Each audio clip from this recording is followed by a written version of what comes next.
Kalau proses perubahan mulai berjalan, artinya era sudah berubah, mulai kemudian sekarang menjadi era-era digital, artinya masyarakat sudah sebagian besar sampai pelosok desa pun sudah mulai melek digital. Tahapan pun Bawaslu sudah melakukan kegiatan-kegiatan yang ranahnya adalah untuk edukasi politik kepada masyarakat.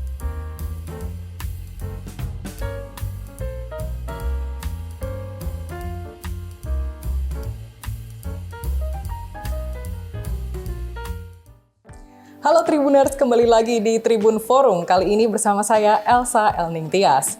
Seperti yang diketahui Tribuners, pemilu 2024 sudah di depan mata. Pada tahun 2024, tepatnya pada bulan Februari ini, kita akan melangsungkan pesta demokrasi. Berbagai lembaga dan juga instansi yang terkait sudah melakukan persiapan. Nah, kali ini Elsa sudah berada di kantor Bawaslu Kabupaten Demak untuk mengetahui bagaimana saja persiapan dan hingga kendala apa saja ya kira-kira yang akan dialami jelang pemilu 2024. Untuk itu, Elsa perkenalkan terlebih dahulu narasumber pada Tribun Forum kali ini. Telah duduk di samping Elsa, Ketua KPU Kabupaten Demak, Bapak Bambang Setiabudi, SPDI. Halo, selamat siang Bapak. Selamat siang. Gimana kabarnya hari ini? Alhamdulillah, baik-baik. Alhamdulillah, masih semangat Pak? Harus semangat. Luar biasa, keren. Terima kasih Pak, ini semangatnya menular Pak. Baik. Yang berikutnya, yang kedua, ada narasumber kami di Tribun Forum kali ini, yaitu Ketua Bawaslu Kabupaten Demak, Bapak Khoirul Saleh SSMH. Halo, selamat siang Bapak. Selamat siang Mbak Elsa. Siang Bapak, luar biasa sekali. Masih semangat Bapak hari ini? Oh, tetap semangat Mbak. Iya, keren. Terima kasih Bapak sudah mau hadir di Tribun Forum kali ini, nggih.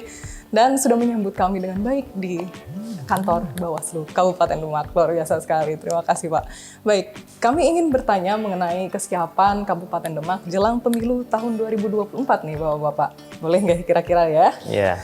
Siap nggak kalau Elsa interogasi nih Pak? Oh, kewajiban kita ya. Oh gitu. Iya, kita harus menyampaikan informasi kepada publik. Siap, wah ini 2 jam kayaknya durasinya cukup ya. Baik, mungkin kita ingin menanyakan terlebih dahulu untuk yang pertama, sudah sampai mana kesiapan pemilu 2024 nanti? Iya, yang pertama sejak ditetapkan peraturan KPU nomor 3 tahun 2022 bahwa tahapan sudah dimulai pada tanggal di bulan Juni kemarin, 20 Juni 2022, sehingga kemudian sudah dipastikan bahwa kita harus sudah siap melaksanakan tahapan. Nah, kalau kemudian sesuai dengan PKPU 3 diatur maupun merujuk dari Undang-Undang 7 tahun 2017 di pasal 167 ayat 4, bahwa tahapannya dimulai dari perencanaan program dan anggaran dan sekaligus penyusunan peraturan pelaksanaan penyelenggaraan pemilu, yaitu dimulai sejak dilaksanakannya proses tahapan pemilu sampai kemudian nanti selesai proses tahapannya. Nah,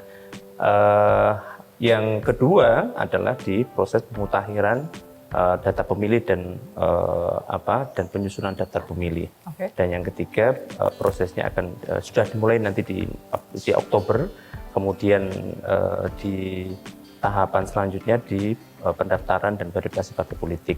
Ini akan dimulai besok tanggal 29 Juli ini. Pengumuman akan dilaksanakan oleh KPU RI sampai nanti akan dilaksanakan pendaftaran dimulai tanggal 1 sampai tanggal 14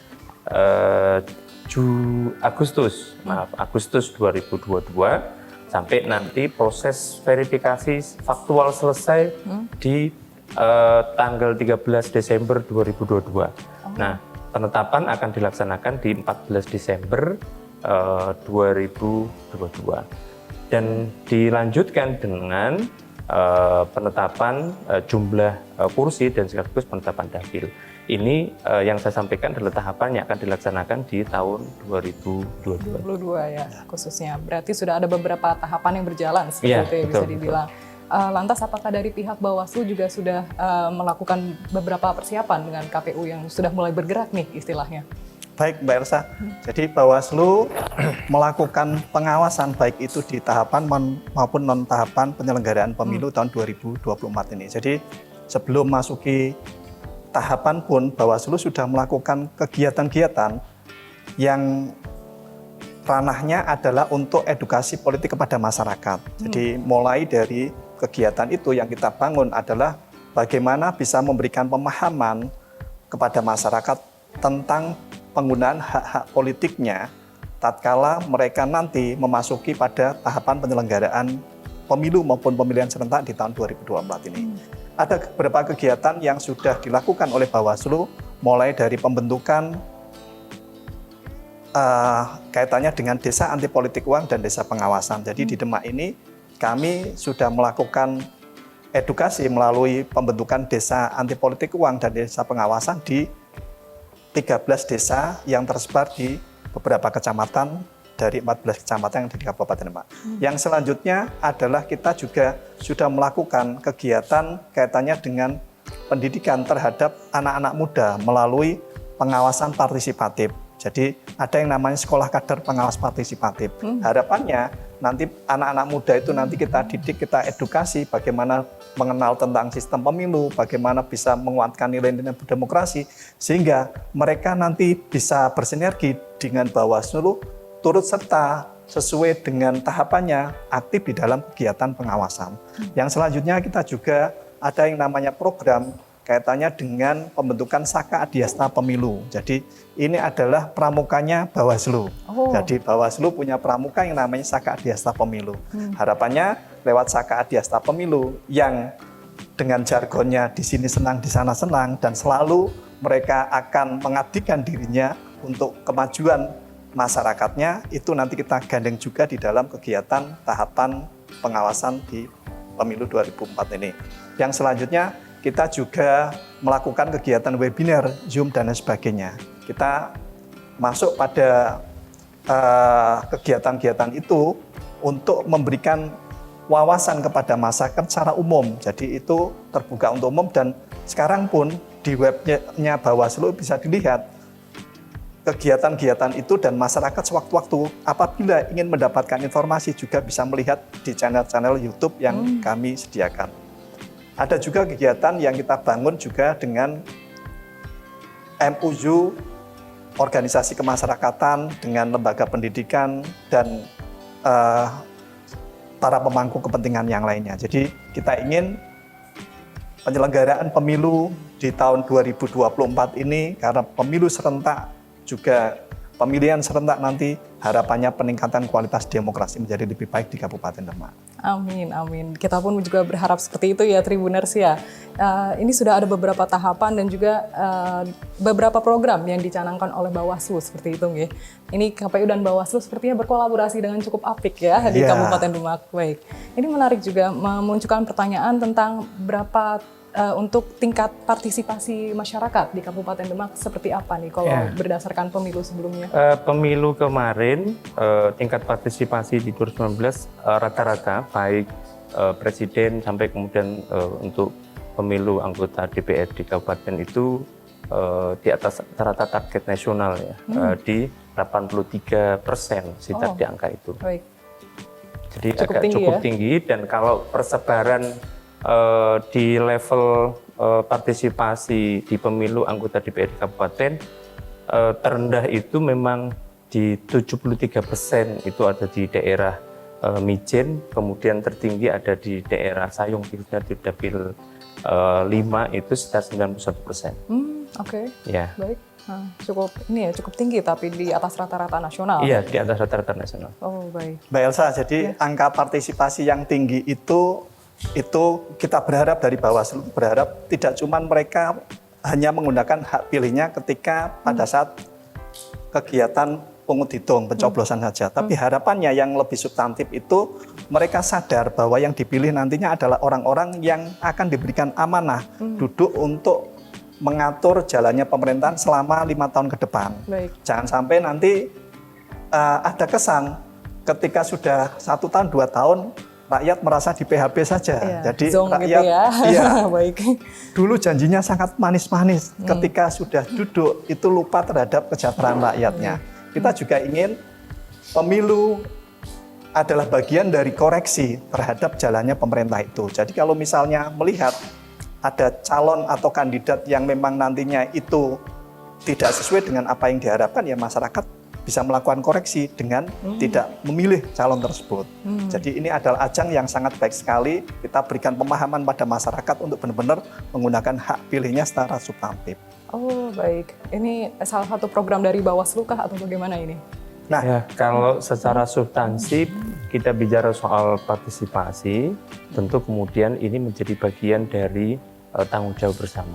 Kita penyelenggara, KPU, Bawaslu, dan seluruh stakeholder masyarakat menjadi bagian yang bertanggung jawab atas peningkatan partisipasi masyarakat, baik kualitatif maupun kualitatif.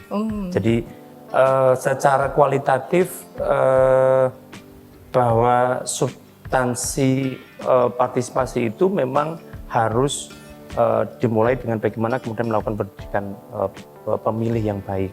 Kami kalau di dalam bahasa tagline-nya KPU itu adalah pemilih yang berdaulat gitu. Pemilih yang berdaulat itu adalah pemilih yang mungkin tadi disampaikan oleh Pak Khairul bahwa pemilih yang datang ke TPS paham atas hak dan tanggung jawab dia dan memilih secara argumentatif atau secara rasional bahwa yang dipilih adalah benar-benar calon pemimpin yang terbaik untuk mereka dan untuk masyarakat secara umum. Jadi itu yang kita berpikir bagaimana partisipasi itu sifatnya adalah pendekatan kualitatif. Di pendekatan kuantitatif tentu target minimal misalnya 77,5% secara nasional itu menjadi bagian dari bagaimana kemudian masyarakat, karena pemilu adalah musyawarah besar masyarakat dan yang punya kedaulatan dalam masyarakat, yang harusnya adalah mereka sendiri yang memang yang harus meramaikan proses pemilu ini, karena mereka setelah yang kemudian punya kedaulatan untuk memberikan haknya, menitipkan kepada para pemimpin yang akan mewakili mereka. Maka harusnya mereka harus sadar hadir ke TPS untuk menggunakan hak suaranya di TPS secara bersama-sama. Itu yang kita lakukan, sehingga kemudian harapannya bahwa partisipasi naik dan sebagainya jangan dibebankan kepada kami, kemudian penyelenggara KPU maupun Bawaslu. Oh baik. Iya, karena kita itu Demak itu ada 14 kecamatan, kita hanya didampingi oleh PPK kita ada 70 sekabupaten, PPS kita ada 747 PPS, gak cukup kalau kemudian di masyarakat total pemilih kita atau kemudian penduduk kita itu kan sekitar hampir 1,2 juta. Baik. Ya. Apakah ini merupakan suatu kendala bagi Pak Bambang dan juga Pak Khairul dalam menghadapinya, terutama menjelang pemilu 2024 nih? baik, jadi gini Mbak Elsa, tanggung jawab bersama bagaimana kita bisa melibatkan secara aktif masyarakat supaya bisa menggunakan hak pilihnya secara tepat. Tadi yang saya sampaikan tadi yang pertama. Jadi penyelenggara pemilu, pemerintah, para pemangku kepentingan dan juga peserta pemilu. Ini penting, peserta pemilu juga seperti itu. Jadi peserta pemilu jangan hanya dia itu mentarget saja perolehan kursinya, perolehan suaranya, tapi bagaimana bisa melakukan edukasi kepada masyarakat. Karena fungsi dari partai politik salah satunya adalah pendidikan politik. Jadi betul. Pendidikan politik bagaimana bisa menyadarkan masyarakatnya. Kita berharap masyarakat Demak itu ke depan menjadi masyarakat yang harapannya menjadi masyarakat madani. Artinya apa? Masyarakat yang benar-benar tahu tentang hak dan kewajibannya, masyarakat yang bisa terlibat tidak hanya dalam hal penggunaan hak politiknya, namun juga terlibat pada setiap tahapan penyelenggaraan pemilu maupun terlihat dalam proses pengambilan kebijakan oleh pemerintah. Harapannya seperti itu, masyarakat bisa tahu arah kebijakan, regulasi yang disusun pemerintah, mereka bisa mengawal perumusannya, dan ketika sudah ditetapkan, masyarakat turut serta mengawasi implementasi dari kebijakan itu. Apakah kebijakan ini benar-benar berpihak pada rakyat, berpihak pada masyarakat atau tidak? Nah, itu seharusnya bisa dikoreksi ketika mulai proses perumusan kebijakan itu. Artinya apa? Dengan proses kegiatan pemilu ini, harapannya adalah mereka bisa ikut andil di dalam menentukan calon pemimpin yang terbaik untuk yang akan mewakili dari masyarakat. Nah, kendalanya ya karena masyarakat kita, terutama di Demak ini, jadi masyarakat Demak ini kalau saya kategorikan mayoritas adalah petani, ada juga nelayan itu. Nah, ini kadang-kadang yang mereka perlu diberikan pemahaman secara kontinu, terus-menerus, dan terstruktur. Ini penting. Jadi tadi yang saya sampaikan tidak hanya cuma dari penyelenggara pemilu, masyarakat, para pemangku kepentingan, dan peserta pemilu pun itu harus terlibat aktif. Sehingga dengan harapan seperti itu, masyarakat nanti tersadarkan. Yang paling penting adalah bagaimana bisa melakukan penolakan terhadap adanya politik uang. Nah ini penting ini Mbak. Jadi setiap kali kegiatan pemilihan, pemilu itu aroma baunya politik uang itu tetap Isunya ada. selalu ada ya. Baik. Nah ini penting untuk kita tanamkan terhadap masyarakat, bagaimana masyarakat itu tersadarkan tentang bahaya adanya politik uang itu Mbak Elsa. Baik. Tapi apakah untuk politik uang sendiri sering ditemukan di wilayah Kabupaten Demak khususnya? Berdasarkan pengalaman yang lalu atau mungkin ada trik-trik khusus dalam meminimalisir jumlah tingkat dari politik uang tersebut? Nah, politik uang kita coba melakukan pemetaan. Jadi ada beberapa daerah yang memang kita kategorikan mereka itu rawan terhadap adanya politik uang. Nah, dari daerah-daerah itu salah satu strategi yang dilakukan Bawaslu yaitu kita bentuk adanya desa anti politik uang itu. Jadi desa anti politik uang itu kenapa tidak dibentuk di daerah perkotaan, tapi daerah-daerah yang pinggir. Itu dalam rangka untuk melakukan edukasi pentingnya masyarakat memahami bahaya dari adanya politik uang itu. Yang kedua, masyarakat tadi bisa menularkan ilmunya kepada masyarakat di lingkungan wilayahnya itu. Yang selanjutnya, kalau misalnya itu bisa ditularkan daerah-daerah pinggir, otomatis daerah-daerah yang perkotaan ini mereka itu lebih sadar karena dari tingkat SDM-nya tentu akan berbeda dengan masyarakat yang pinggiran itu. Nah, kita juga akan adakan kegiatan Bawaslu Go to Pesantren. Jadi masyarakat di Demak ini kan pesantrennya sangat cukup banyak sekali. Kita nanti akan masuk kepada pesantren, silaturahmi pada para tokoh ulama, tokoh agama untuk bisa sama-sama memberikan pencerahan pemahaman kepada para santri itu. Harapannya dengan santri-santri yang terlibat secara aktif, mereka nanti tentu akan menjadi tokoh agama di lingkungan masyarakatnya. Mereka akan memberikan pemahaman baik keluarganya maupun ke lingkungannya itu. Memang memutus terjadinya politik uang serta-merta tidak bisa kita lakukan, tapi upaya terus kita bangun, kita ikhtiar terus bagaimana politik uang nantinya itu menjadi penolakan yang masif, bahkan masyarakat akan mencibir pada calon-calon yang nantinya akan menggunakan politik uang dengan mengatakan Anda tidak layak karena menggunakan cara-cara yang tidak baik ketika akan menjadi pemimpin. Harapannya seperti itu. Gini, terkait dengan dinamika atau kemudian tantangan masyarakat bicara soal politik uang, memang beberapa survei atau penelitian yang pernah kita lakukan itu memang bicara di dalam proses asesmen di masyarakat yang mengatakan hampir rata-rata 40%. Tetapi memang kalau kemudian kita katakan misalnya dari sisi kita sambungkan antara data survei kemudian dengan data temuan memang tidak signifikan.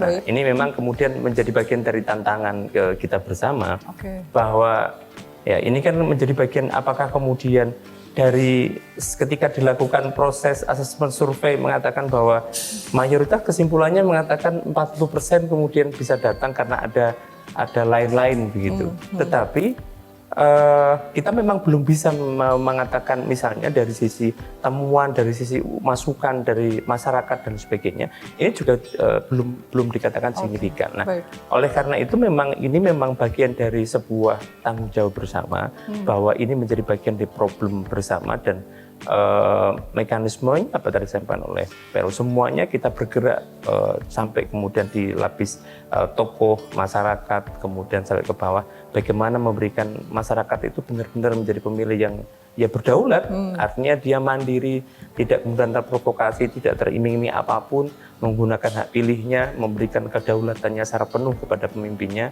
dan sehingga kemudian dia merasa nyaman bahwa oh ini adalah pemimpin yang terbaik yang nanti akan depan menjadi yang memberikan kebijakan-kebijakan yang terbaik untuk masyarakat. Baik, luar biasa Pak Khairul dan juga Pak Bambang. Terima kasih atas jawabannya. Ini cukup menjelaskan mengenai politik uang dan penanganannya khususnya di Kabupaten Demak seperti itu, nggih. ini juga ada beberapa isu yang bisa dibilang selalu ada dari tiap tahun ke tahun mengenai membahas pemilu dan juga pemilihan gitu. Iya. Selain ada politik uang juga ada tentang netralitas ASN gitu.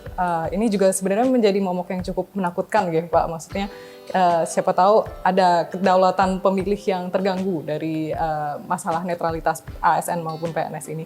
Mungkin ada tanggapannya dari pihak KPU dan juga Bawaslu Kabupaten Demak. Iya, kalau dari KPU tentu akan menyampaikan, KPU punya tanggung jawab menyampaikan semua proses regulasi, aturan perundang-undangan maupun kemudian peraturan PKPU dan turunannya untuk bagaimana kemudian mana yang punya tanggung jawab dan boleh dan diperbolehkan masing-masing stakeholder untuk melaksanakan proses yang ada. Karena kalau kemudian kita mau mengatakan begini, bahwa pemilu atau pemilihan yang berintegritas, yang berkualitas, yang berintegritas, harus kemudian ditopang oleh 4 unsur yang juga harus berintegritas. Yang tadi sudah disampaikan, yang pertama adalah penyelenggaranya juga harus berintegritas, peserta pemilunya, pemilihannya harus berintegritas, kemudian civil society-nya, masyarakatnya juga harus, kelompok masyarakatnya juga harus berintegritas. Dan yang keempat adalah pemerintah. Pemerintah yang kemudian di dalamnya termasuk banyak sektor, ada dari sisi keamanan, ada dari sisi pemerintah, di dalamnya adalah ASN itu. Baik. Maka mereka juga harus berintegritas karena mereka menjadi bagian dari pelayanan masyarakat, juga harus mendukung di proses yang ada dan tahu hak dan kewajibannya sejauh mana. Nah, ini juga harus dilaksanakan dengan baik, mana ditentukan aturan-aturannya sampai struktur di bawah, misalnya kepala desa diatur di undang-undang desa, apakah kemudian dia termasuk yang tidak diperbolehkan misalnya berpolitik dan sebagainya.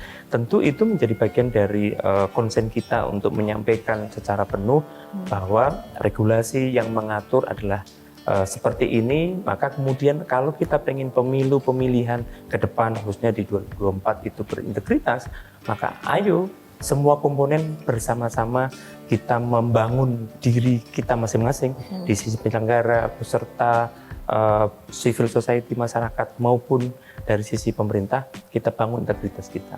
Jadi secara aturan perundang-undangan itu sudah jelas tegas sekali. ASN, PNS harus netral. Betul. Begitu juga dengan penyelenggara pemilu, Bawaslu, KPU harus netral. Nah, ini kadang-kadang peserta pemilu itu yang mereka akan menggoda karena rata-rata ASN itu adalah merupakan tokoh di lingkungannya. Yang kedua itu, yang mereka punya pengaruh terhadap apakah itu di lingkungan tempat kerjanya, di lingkungan di mana tinggal maupun di dalam keluarganya. Mereka akan menggoda itu. Yang selanjutnya, godaan yang selanjutnya yaitu mereka mengiming-imingi terhadap jabatan itu. Makanya kadang-kadang ada ASN yang tergoda itu. Jadi ini sudah di pemilihan tahun 2020 ada juga ASN yang sampai kami rekomendasikan ke KASN terhadap pelanggaran karena dianggap karena tidak netral. Oh, baik. Jadi tidak netral itu di pemilihan tahun 2020. Jadi pemilihan bupati kemarin tahun 2020 dia ikut datang di tempat kampanye, salah satu pasangan calon aktif terhadap kegiatan kampanye itu. Kemudian informasi itu kami dalami, kemudian kami lakukan klarifikasi, kami kumpulkan bukti-bukti, memang terbukti ASN tersebut tidak netral, maka kami rekomendasikan yang bersangkutan itu kepada Komisi Aparatur Sipil Negara. Akhirnya apa? Disampaikan itu kepada Pemkab Kabupaten Demak untuk memberikan sanksi sedang terhadap ASN tersebut. Jadi ditindak ya, baik. Iya, penindakan itu Bawaslu tentu tidak akan segan kalau misalnya melihat adanya dugaan pelanggaran itu. Baik. Bisa melapor kemana nih Pak kira-kira kalau bisa menemukan pelanggaran? Oke Mbak, jadi gini, sekarang ini adalah era digital, jadi Bawaslu sudah ada websitenya, sudah ada di WA-nya, kemudian masyarakat kalau misalnya melihat adanya dugaan pelanggaran itu bisa melaporkan di situ. Atau kalau misalnya masih kurang percaya atau kurang yakin, maka bisa mendatangi. Kalau misalnya di tingkat kecamatan, bisa ke kantor Panwaslu kecamatan kalau nanti sudah terbentuk. Tingkat desa itu bisa juga ke Panwaslu desa kelurahan. Atau datang langsung ke kantor Bawaslu Kabupaten Demak. Tentu harapannya kalau masyarakat aktif melakukan pelaporan, maka kami akan sangat senang sekali karena membantu tugas-tugas dari Bawaslu di dalam pengawasan juga mencegah terhadap terjadinya pelanggaran dugaan pidana pemilu itu. Baik, jadi sudah ada sistemnya baik ya. Kalau untuk pelaporan seperti apa, kalau ada pelanggaran pun juga boleh langsung dilaporkan seperti itu, nggih. Baik, ini sepertinya juga sudah lumayan tertata rapi untuk penyelenggaraan pemilu 2024 khususnya di Kabupaten Demak, nggih. Karena menjangkau berbagai lapisan masyarakat ternyata di Kabupaten Demak itu sendiri. Ini luar biasa sekali. Semoga berjalan dengan lancar semua tahapannya. Dan juga masyarakat pun juga ikut aktif dalam partisipasi untuk pemilu 2024. Yeah. Baik, mungkin untuk pertanyaan berikutnya ingin bertanya mengenai apa ciri-ciri atau karakteristik khusus yang dimiliki masyarakat Kabupaten Demak jelang pemilu 2024 atau mungkin ketika diadakannya pemilu, biasanya ada karakteristik khusus apa ini? Ya, tadi bahwa kultur Demak secara geografis itu kan agraris gitu. Mayoritas agraris, sehingga memang masyarakat dan sebagian mulai daerah barat sudah mulai bergeser menjadi kelompok daerah-daerah industri. Nah, ini peralihan transisi industri, dan ini memang perlu kemudian karakteristik ada pola yang sedikit berubah di masyarakat di dalam proses. Misalnya ini sama dalam konteks misalnya ketika kita melakukan sosialisasi misalnya, ini polanya harus berubah. Jadi kalau petani sebenarnya itu siang misalnya, itu bisa kemudian atau pagi itu masih bisa untuk kita ajak misalnya untuk ada kegiatan sosialisasi, kegiatan apa itu sudah masih memungkinkan. Tapi kalau daerah industri barat itu sudah tidak memungkinkan. Harus malam. Malam pun sekarang polanya beberapa perusahaan itu ada 3 shift. Misalnya di daerah saya ada shift pagi, shift siang, shift malam. Sehingga memang di sini ada beberapa proses. Kalau misalnya pertemuan-pertemuan yang sifatnya luring, memang sekarang ada beberapa proses kendala. Nah, tetapi secara umum kalau bicara soal karakteristik masyarakat di Demak, kalau proses perubahan mulai berjalan, artinya era sudah berubah, mulai kemudian sekarang menjadi era digital, artinya masyarakat sudah sebagian besar sampai pelosok desa pun sudah mulai digital. Artinya ini yang kemudian secara khusus ya kita sudah harus menggunakan pola-pola yang di dalam kita mensosialisasikan tahapan dan sebagainya, juga harus menggunakan mekanisme atau kemudian menggunakan medsos, menggunakan media-media digital yang lain yang kemudian masyarakat juga bisa mengakses. Nah, secara khusus pendekatan-pendekatan seperti di teman-teman laut khususnya, ini juga memang menjadi bagian dari daerah nelayan misalnya. Ini juga menjadi bagian dari tantangan kita sendiri. Karena Demak punya karakter, misalnya gini, kalau besok misalnya 14 Februari 2024 itu kan masa-masa musim penghujan, musim ini bisa jadi mungkin tidak melaut gitu. Bisa jadi ini kan kalau musimnya karena daerah pantai, nanti Pak Hairul agak lebih paham karena orang daerah nelayan. Baik. Itu kalau udah melaut itu ya, baik. 2 bulan, kadang 1 bulan udah nggak pulang. Nah, kadang ada yang 1 hari pulang, 2 hari pulang. Tapi ini kan juga menjadi ada beberapa karakter di daerah wilayah-wilayah di Demak itu yang memang punya pola yang kemudian berbeda. Tantangan kalau di pemilu, di pemilihan agak menjadi berat tersendiri, khususnya di daerah wilayah-wilayah industri. Kita ditopang ada Jepara, ada Kudus, ada Semarang. Apabila kasus di pemilihan 2020, kita itu ada pemilihan bupati, daerah Jepara dan Kudus tidak ada, mereka tidak meliburkan perusahaannya, sehingga kemudian beberapa daerah kita ketika cek di daerah Karanganyar, beberapa partisipasinya memang agak menurun. Salah satunya adalah karena memang mereka tidak diliburkan. Tapi kalau pemilu semua wilayah serentak, libur nasional. Nah, ini beberapa hal. Ada karakter masyarakat yang memang juga menjadi tantangan kita sendiri di lapangan, bahwa ada pendekatan-pendekatan, harus ada kebijakan-kebijakan yang komprehensif yang nanti memang ke depan harus selalu disesuaikan kembali, karena ternyata daerah yang misalnya kalau pemilu clear semuanya libur nasional. Di pemilihan juga sama, tetapi tidak berlaku untuk daerah-daerah yang kemudian tidak ada. Tetapi 2024 berbeda. 2024 itu pemilihannya juga serentak. Gubernur, bupati secara nasional di hari yang sama, penghitungnya juga sama. Kemungkinan kendala yang seperti 2020 tidak akan terjadi terkait dengan daerah-daerah penopang industri tadi. Ya ribet juga ya Tribuners kalau misalnya nggak diliburin, tapi sedangkan juga pengen ikut pilih gitu, pengen menggunakan hak pilih di TPS gitu, padahal kerjaannya nggak libur seperti itu, Pak. Baik, ini cukup menjelaskan. Kalau dari Bawaslu seperti apa tanggapannya mengenai kendala yang ditemukan? Baik, jadi kalau saya melihat, saya amati kultur masyarakat Demak itu sekarang sudah mulai proses transisi dari budaya politik parokial menjadi budaya politik partisipatif. Jadi kalau menurut teori politik itu kan ada klaster-klaster masyarakat itu. Jadi ini arahnya sudah mulai menjadi arah ke budaya politik partisipatif, di mana masyarakat sudah mulai peduli terhadap arah orientasi, terhadap bagaimana kebijakan itu disusun.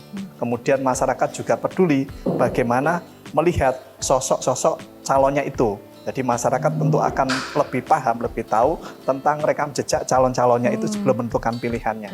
Masyarakat juga peduli bagaimana kelihatannya si A itu karakternya seperti apa, dan selama ini kalau dia diberikan amanah sebagai pemimpin itu bagaimana.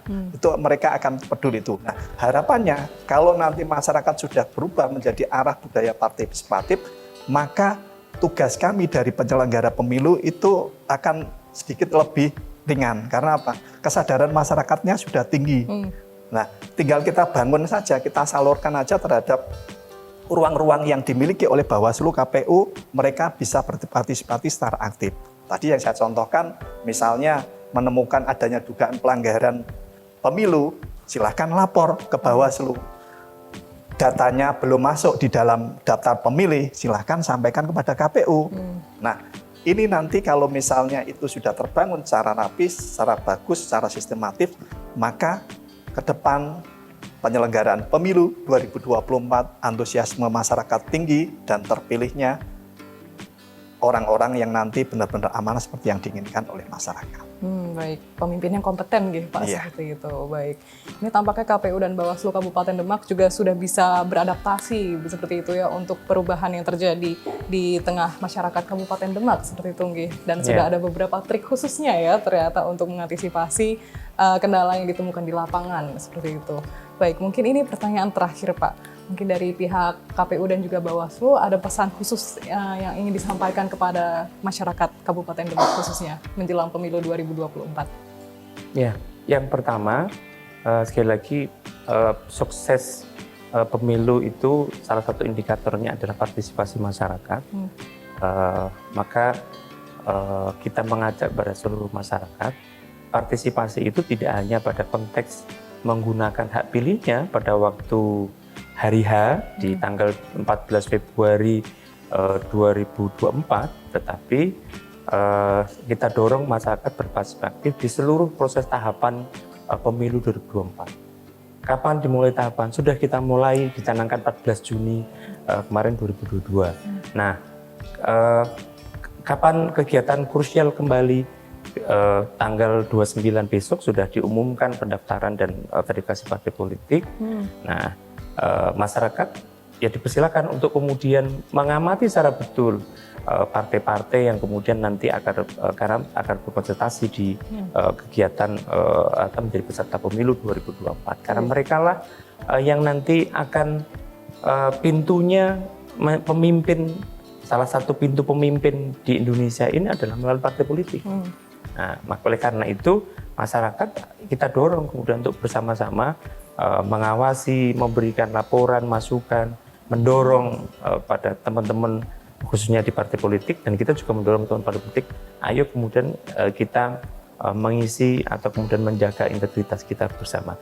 Aturan main kemudian kita jaga, kemudian terkait dengan seluruh mekanisme aturan kita jaga dengan baik agar semua proses tahapan yang berjalan nanti betul-betul baik sampai nanti di tahapan pemutakhiran data pemilih, masyarakat harus aktif. Jangan sampai kemudian pada waktu hari ya baru mengatakan, loh saya kok nggak masuk jadi pemilih. Aduh, kemana aja dari dulu kemana aja, begitu kan. Nah kata ini kan dia? menjadi, padahal tahapannya panjang sekali. Betul. Nah ini yang kemudian memang menjadi hal yang penting. Besok di pencalonan misalnya, kita punya pencalonan, di pencalonan selalu ada yang namanya tanggapan masyarakat. Calon anggota DPRD ada sekian ratus orang yang kemudian diperebutkan hanya 50 kursi, tapi yang daftar hampir 500 orang. 10 kali lipat. Itu pun kita minta tanggapan masyarakat.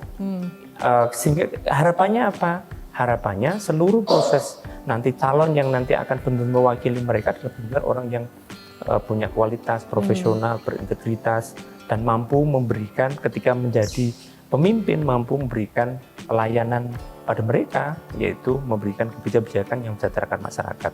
Dan sampai nanti pemungutan dan penghitungan dan sampai rekap juga masyarakat ikut terlibat sampai awal sampai akhir. Sekaligus ketika mereka sudah jadi harus diingatkan calon-calonnya, kamu kok dulu saya pilih itu dalam rangka untuk mensejahterakan masyarakat. Jangan sampai kemudian keluar dari rel yang ada. Itu yang kemudian kita dorong kembali lagi. Mari kita bersama-sama berpartisipasi di 2000 pemilu 2024 itu menjadi pemilih yang berdaulat, yang dari proses awal sampai akhir mengikuti proses tahapan, karena pemilu adalah hajat masyarakat, hajat rakyat Indonesia. Maka kewajiban kita bersama menjaga integritas pemilu 2024 adalah tanggung jawab penyelenggara, masyarakat, dan seluruh komponen di negara ini atau peserta dan seluruh pemerintah dan seluruh lapisan penyelenggara sampai tingkat bawah. Luar biasa. Nah itu Tribuners pesan dari Pak Bambang dan juga teman-teman KPU. Kawal terus pemilunya dari awal sampai akhir gitu Pak, seperti itu. Baik, kalau dari Pak Khairul mengenai pesannya apa dari pihak Bawaslu dan teman-teman mungkin? Sudah banyak tadi disampaikan oleh Pak Bambang, saya hanya menyampaikan singkat saja. Masyarakat harus aktif terlibat di dalam pengawasan semua tahapan penyelenggaraan pemilu. Yang selanjutnya, pahami peraturan perundang-undang dan regulasi tidak hanya oleh masyarakat, tapi juga oleh peserta pemilu itu. Kemudian, laporkan apabila ada dugaan pelanggaran pemilu kepada Bawaslu. Dan seperti jargon dari Bawaslu, bersama rakyat awasi pemilu, bersama Bawaslu tegakkan keadilan pemilu. Wah, baik. Awasi pemilu dan tegakkan Keadilan pemilu. Baik. Ini juga jadi catatan ya buat Tribuners. Jangan lupa untuk ikut dan kawal terus pemilu 2024. Jangan cuma ikut-ikut aja Tribuners, tapi juga dikawal, diawasi, dipantau seperti itu nih Pak. Baik, terima kasih banyak untuk Pak Khairul dan juga Pak Bambang. Terima kasih atas waktunya. Sudah berkenan Elsa kepoin gitu ya tentang apa saja tahapan pemilu dan sosialisasi mengenai pemilu 2024 khususnya di Kabupaten Demak. Semoga pemilu 2024 nanti berjalan dengan lancar di Kabupaten Demak dan juga tingkat partisipasinya juga ikut bertambah pada tahun 2024 mendatang. Sehat selalu untuk Bapak-Bapak. Terima kasih banyak atas waktunya. Terima kasih Mbak Elsa. Baik Tribuners, sekian untuk Tribun Forum kali ini. Jangan lupa untuk saksikan Tribun Forum lainnya hanya di channel YouTube Tribun Jateng. Saya Elsa Elning Tias pamit undur diri. Sampai jumpa. Sampai jumpa. Sampai jumpa.